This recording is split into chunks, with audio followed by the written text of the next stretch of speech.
Quisiera siempre agradecer a los colegas por la participación en el ámbito académico. Hoy mi tema está enfocado al cerebelo fetal, ¿ya? Como indicador para detectar la restricción de crecimiento intrauterino. Nadie le tira bola a esto, sinceramente.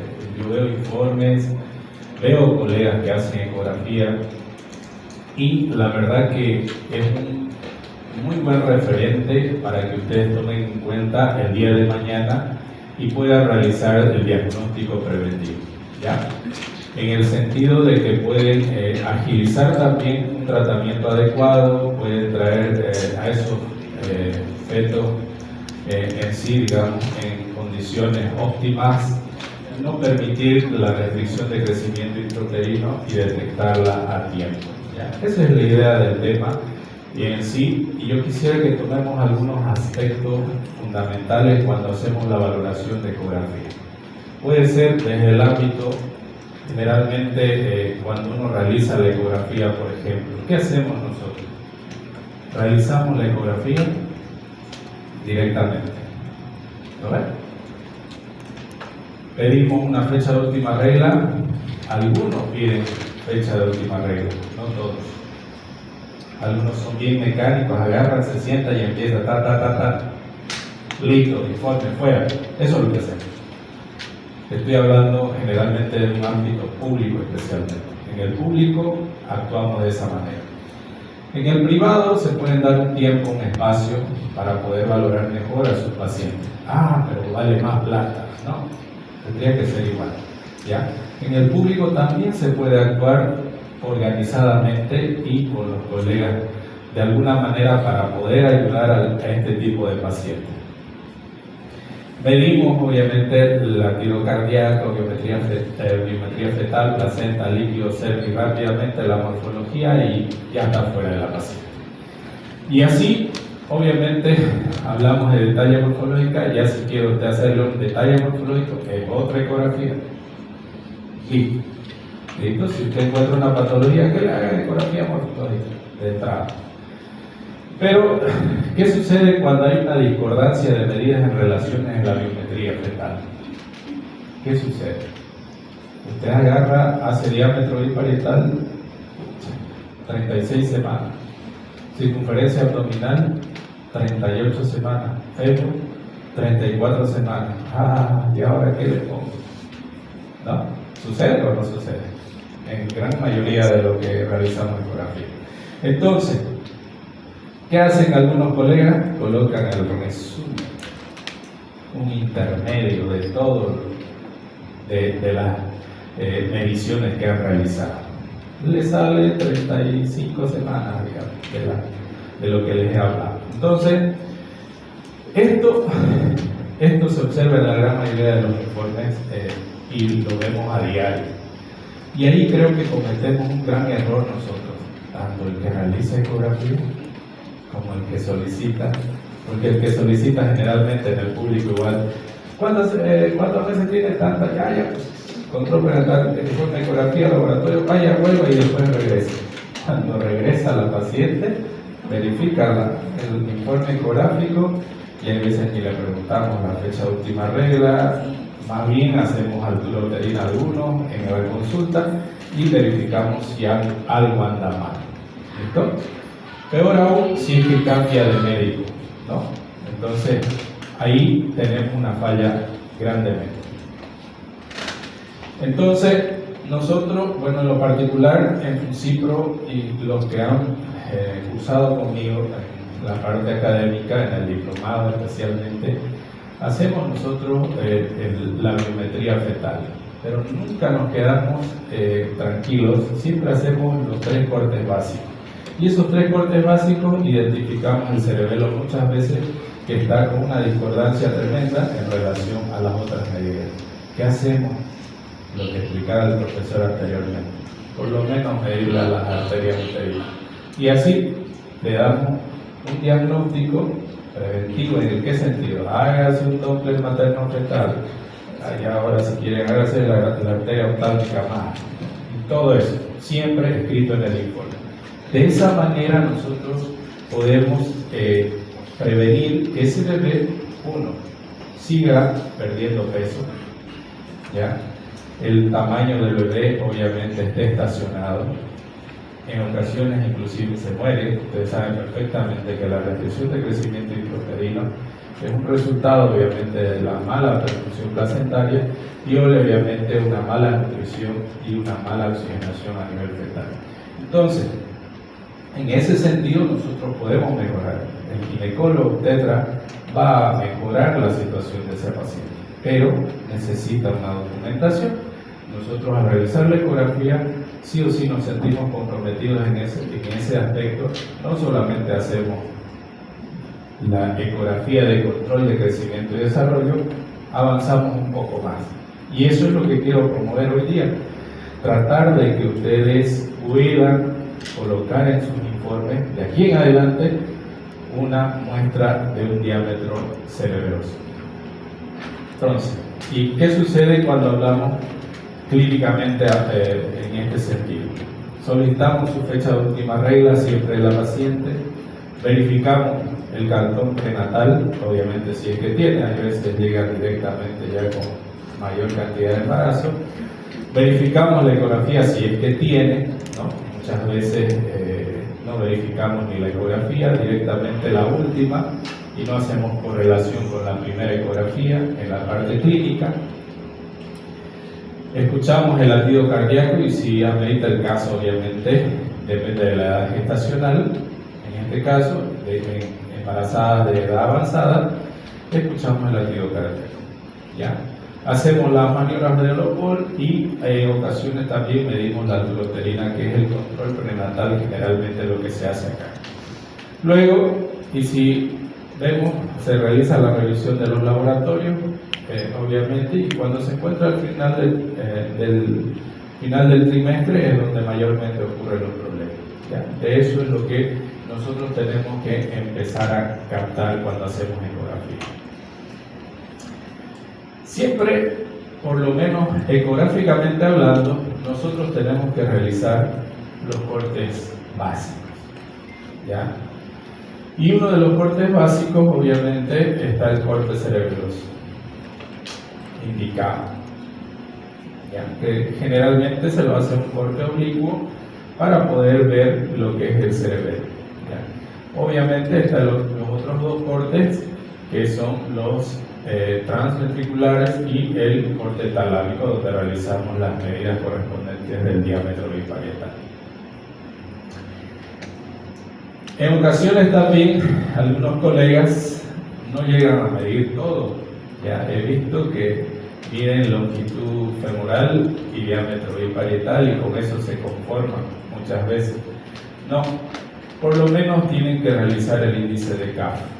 El índice de CAF es fundamental para obtener el peso fetal, que ese también es un indicador muy bueno para poder darse cuenta que ese bebé está viniendo con una restricción de crecimiento y desarrollo dentro del intrauterino. Entonces es importante tomar en cuenta el índice de CAF, ya donde nosotros podemos medir la circunferencia craneal, la circunferencia abdominal y el fémur. Simplemente esas tres medidas y obtiene el peso fetal, ¿ya? Y a partir de ahí puede hacer un seguimiento adecuado. Si usted considera que ha tenido o tiene un problema para empezar de restricción de crecimiento intrauterino, solicite una morfología. Puede haber otro detalle ahí, ¿ok? Entonces, detalle del bebé. ¿Por qué es importante identificar, obviamente, la restricción de crecimiento intrauterino? Primero, el tema en nuestro caso, en nuestro medio, por ejemplo, tenemos más obstetras al pendiente de los segundos niveles para hacer los controles y seguimiento de este tipo de embarazo. Otro, que la restricción de crecimiento intrauterino también tiene y se considera como un factor importante de un riesgo obstétrico. Y para ello, obviamente, existen los perinatólogos, que son estudiados en riesgo obstétrico en el último trimestre y luego inclusive de tener al bebé, hacen seguimiento posteriormente al embarazo. ¿ya? Porque es importante darle una buena calidad de vida a estos bebés. Entonces, para los perinatólogos es importante hacer el seguimiento, obviamente, porque puede producir inclusive mortalidad en los fetos, ¿ya? Y esto obviamente, la restricción de crecimiento intrauterino, vamos a nosotros tener problemas como muerte fetal, morbilidad perinatal y aspectos adversos en la vida adulta. Puede nacer con bajo peso, pero puede tener problemas después de nacer. Así que hay que tener en cuenta esa situación, ¿ya? Ahora, nos vamos a enfocar en lo que es el cerebelo. Nosotros generalmente tenemos ya instaurado en los equipos, con los que trabajamos, que son los Sonoscape, muy buenos equipos. Por cierto, que nosotros tenemos instaurados ya los software donde podemos medir cerebelo sencillamente y no utilizamos muchas veces ese tipo de software para poder hacer seguimiento a este tipo de pacientes. Entonces, el cerebelo es una estructura importante, obviamente, que nos sirve en sí para la coordinación, regulación de movimientos y así una mantención de equilibrio y la postura en el feto cuando vaya a nacer, ¿ya? Entonces, sin lugar a duda, el cerebelo es de gran importancia y a partir de 1987, por ejemplo, Santerini y Paul ya empiezan a evaluar este tipo de eventos. Hacen diferentes etapas que les voy a mostrar a través de unas tablitas. Miden en un corte anteroposterior, miden en un corte transverso del cerebelo, miden las lobulaciones, que obviamente al final se coincide y a través de un consenso, obviamente ginecobstétrico, se realizan los cortes transversales del cerebelo, donde da obviamente una óptima garantía de la edad gestacional, ¿ya? Entonces, bueno, esa es una imagen tridimensional, ¿ya? Que es de importancia al cerebelo, pero esto, miren, esto es interesante. En nuestra práctica, nosotros tenemos que conocerlo al cerebelo. Y hay diferentes formas de verlo. Tenemos una graduación o también podemos nosotros mencionar la forma de maduración del cerebelo, ¿ya? Para ello, por ejemplo, ese cerebelo nosotros podemos encontrar desde las 14 hasta las 27 semanas. Similares características, tienen una forma de gafas, ¿ya? Relacionadas en la parte posterior del encéfalo. Entonces, las características que tienen son importantes a la hora de valorar y la medición que se realiza en vía transversal. Cuando alcanzamos las 28 y 32 semanas, hacemos el corte oblicuo con disposición a la parte posterior y verificamos que también tiene una forma de mancuerna, así igualito que la bebida del doctor, ¿no? Ahí está. Entonces, buenísimo. Hay que tomar en cuenta que las características del cerebelo pueden estar constatadas de esta manera. Cuando ustedes vayan a hacer la evaluación, pueden encontrarlo de esta forma. Ahí vemos lo que es el cuarto ventrículo cerca del vértex y obviamente hay un engrosamiento a ese nivel. Y cuando nosotros tenemos ya una edad avanzada entre las 32 a 38 semanas, el cerebelo se extiende proporcionalmente, ¿ya? Y tiene una forma de abanico. Entonces, un poquito más complicado de evaluar muchas veces por la condición de osificación que tiene la calota craneal. Pero se puede.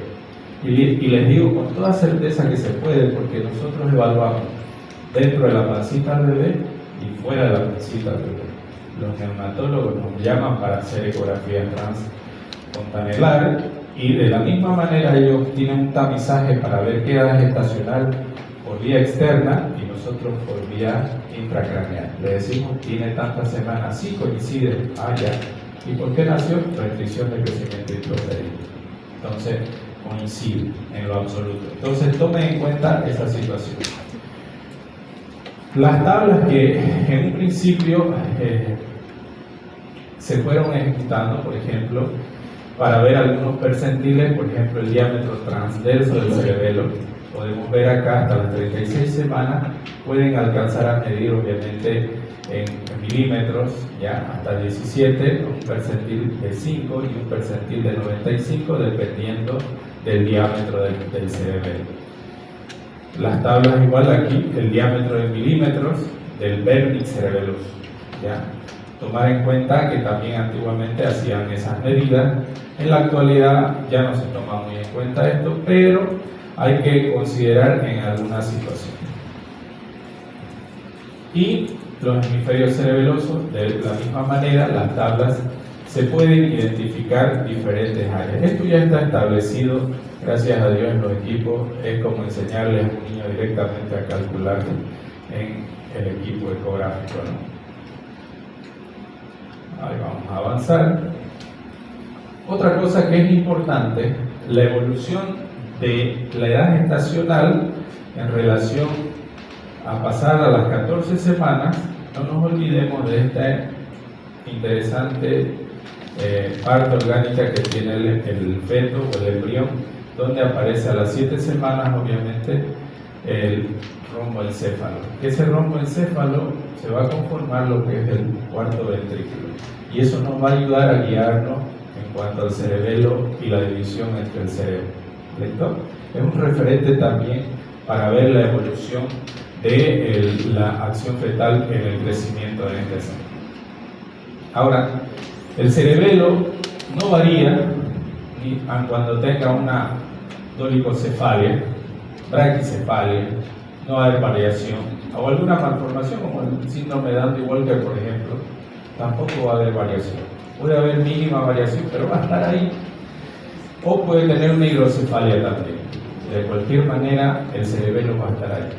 ¿Y cuál es el otro aspecto importante en el apoyo aparte del cerebelo? Una vez nosotros medimos el cerebelo y podemos tomar en consideración, por ejemplo, si tiene 38 semanas el cerebelo y las demás son discordantes con un bajo peso, entonces nosotros podemos tener opciones como el monitoreo fetal, Doppler materno-fetal es importantísimo para documentar perfil biofísico, para ver la actividad obviamente fetal y las contracciones y el seguimiento obviamente de la asistencia hasta el parto. El cerebelo ya es importante también, no se reduce obviamente cuando hay restricción de crecimiento intrauterino. El órgano se ve afectado por una disminución del flujo sanguíneo, el encéfalo. Y el flujo de sangre al cerebelo es adecuado y sin perjudicarlo. Por eso es que el cerebelo mantiene su tamaño, ¿ya? Eso es muy importante que lo tomen en cuenta. En una restricción de crecimiento intrauterino, el cerebelo mantiene. No así lo que son los órganos adicionales, ¿ya? Tomar en cuenta no solamente la medición del cerebelo, también el peso del bebé. Y a partir de qué edad gestacional, 24 semanas, tomen en cuenta. Segundo trimestre, entrando al tercer trimestre, muchas veces nosotros identificamos lo que es el bajo peso fetal. Entonces, cerebelo, bajo peso, para identificar una restricción de crecimiento intrauterino. La técnica es sencilla. Primero, comentarles que un corte tanto frontal del bebé, un corte frontal del bebé, o el verlo en dorso anterior o dorso posterior, usted no va a poder identificar nada de la calota endocraneal. Tiene que hacerlo de manera biparietal o oblicua, ¿ya? Lateralizada. Entonces, se trata obviamente de un plano oblicuo, el cual en el inferior está transtalámico, y nosotros tenemos que empezar a ver algunas estructuras como el septum, el cabo del septum pellucidum, ya, el ventrículo lateral, los tálamos, el cerebelo y la cisterna magna, obviamente que tienen correlación con el hueso occipital, ¿ya? Entonces, estas estructuras nos van a ayudar a identificar la estructura cerebelosa. Ahí vemos, por ejemplo, imagen dentro, aquí vemos el cerebelo, que es la imagen que nosotros tenemos en cuenta, el cuarto ventrículo y lo que es la dinámica de los ventrículos laterales, igual acá. Finalizando, ya, uno, dentro de la idea de que ustedes empiecen a colocar en los informes, en la ecografía morfológica, obviamente va a ir la medición del cerebelo, lo estudiamos, lo aprendemos, ¿listo? Pero yo quisiera que en las ecografías de control y crecimiento también vaya admitido lo que es incluir la medición del cerebelo. Muy importante, porque esto le va a dar un dato exclusivo al quien maneja el riesgo obstétrico, y peor aún si es que tiene el paciente, digamos, con un bajo peso al momento de la evaluación. También se puede relacionar con la primera ecografía, o tomar en cuenta la primera ecografía para ver la edad gestacional real. Siempre preguntar la fecha de última regla, no olvidarse. Preguntar los antecedentes. Miren cuán importante es eso, ver si anteriormente han tenido problemas de restricción de crecimiento intrauterino. Y preguntar también, y miren qué importante eso cuando en la actualidad se da mucho ojo, preguntar si es de la misma pareja ese bebé. Tiene mucho que ver. Tómenlo en cuenta. ¿Listo? Muy amable, gracias.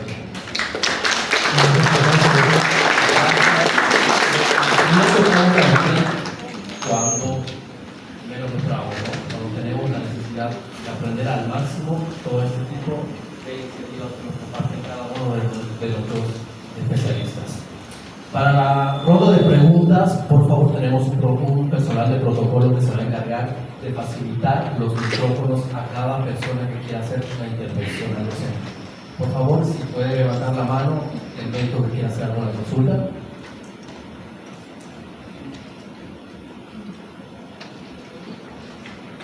¿Tenemos alguna consulta para la exposición? Bueno, doctor, lo invito nuevamente a...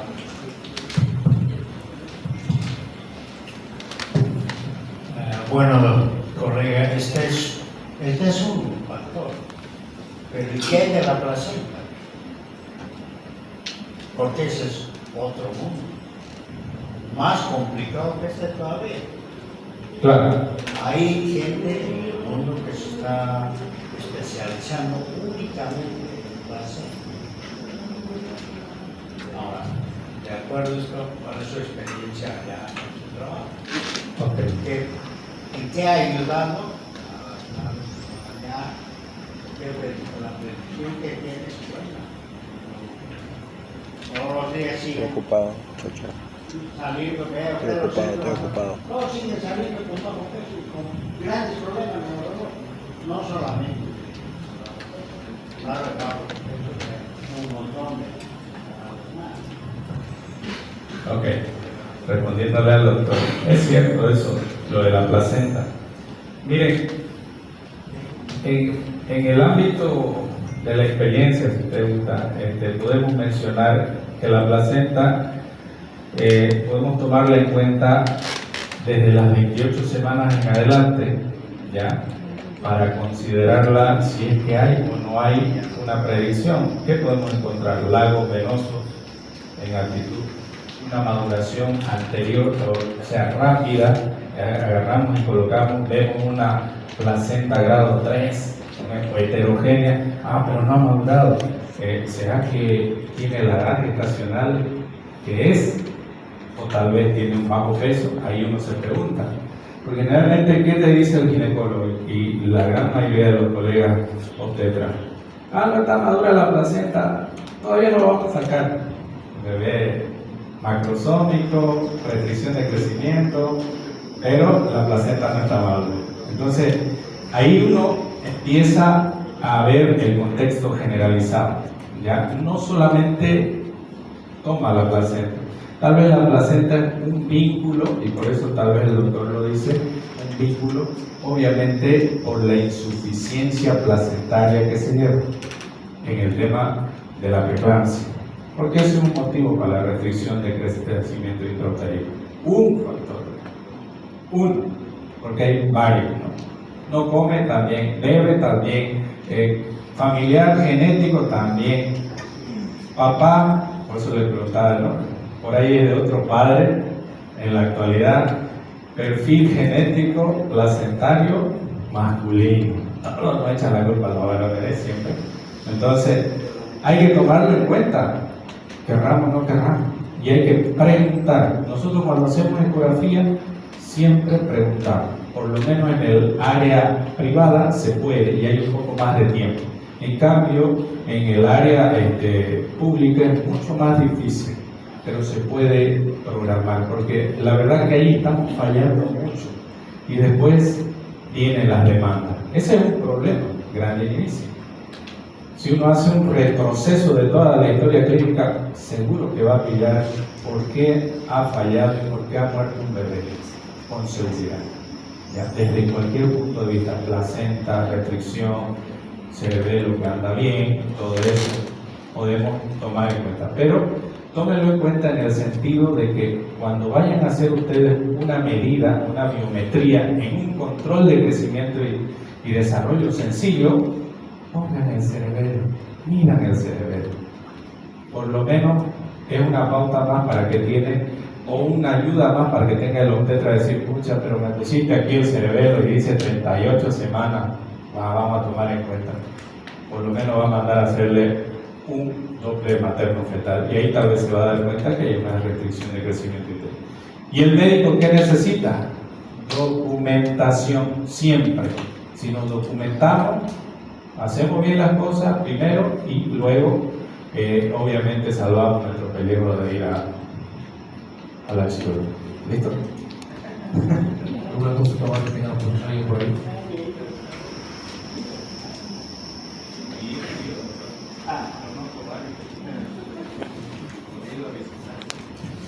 Bien, doctor, de verdad para nosotros como municipio estamos muy orgullosos de su participación dentro de la jornada de ultrasonografía. Y bueno, seguramente todos los que forman parte de las personas que han sido formadas por ustedes seguramente también se sienten muy orgullosos de seguir fortaleciendo su conocimiento con el tema que presentaba ahora. Entonces nosotros nos vamos a dar un tiempo de 20 minutos para adquirir un refrigerio que tenemos preparado para ustedes. En 20 minutos